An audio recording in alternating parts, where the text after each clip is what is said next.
Would farming in Stardew Valley be sustainable? Hi, my name's Goomby. I'm an environmental science student here in the United States.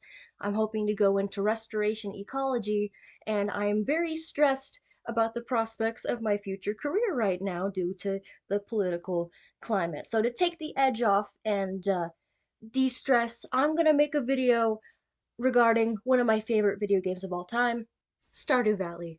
And I'm going to relate it to what I am passionate about, uh, science. I'm gonna keep this video short and sweet. I do still have homework to do. I won't be talking about the chopping of trees, the foraging of wild plants, or fishing. I'm only gonna be covering farming mechanics in the game and what their potential ecological consequences would be if we were to do that in real life.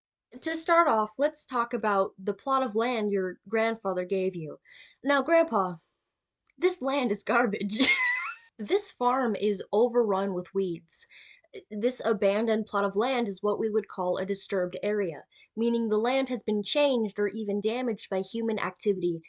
Weeds are outside of their natural habitat, meaning they haven't evolved to contribute to the land that they have invaded, and they also don't play nice with the other kids. They are greedy. They are entitled. They soak up nutrients and give nothing back. Some weeds can permanently change both the soil structure and the soil chemistry. And with how long Grandpa has left this land to fester like this, you're gonna need a lot of fertilizer to grow anything here. Speaking of which, it's heavily incentivized in the game that you use fertilizer, and as you progress, you unlock new, more efficient kinds of fertilizer. And also, if anyone plays without using it, they're a psycho. So, like, I get it. Now, not all of that fertilizer is going to get soaked into your crops, and when it rains, it might get washed away. You wouldn't happen to have a body of water near your farm, would you? Oh, you do? Oh. Algal Bloom jump scare! Be scared, be scared, be scared. You should be scared. You should be scared. The excess nitrogen and phosphorus from this fertilizer getting washed into the water can cause algal blooms. And this algae can block the sunlight, but also, when the algae dies off, oxygen is depleted from the water, creating literal dead zones. With no oxygen in the water, no life can survive there. This algae is toxic, and if you happen to eat a fish that has ingested some of this algae, it can make you very sick. It can also make its way into drinking water and kill pets and livestock. In game, it would be crazy to try to play without fertilizer.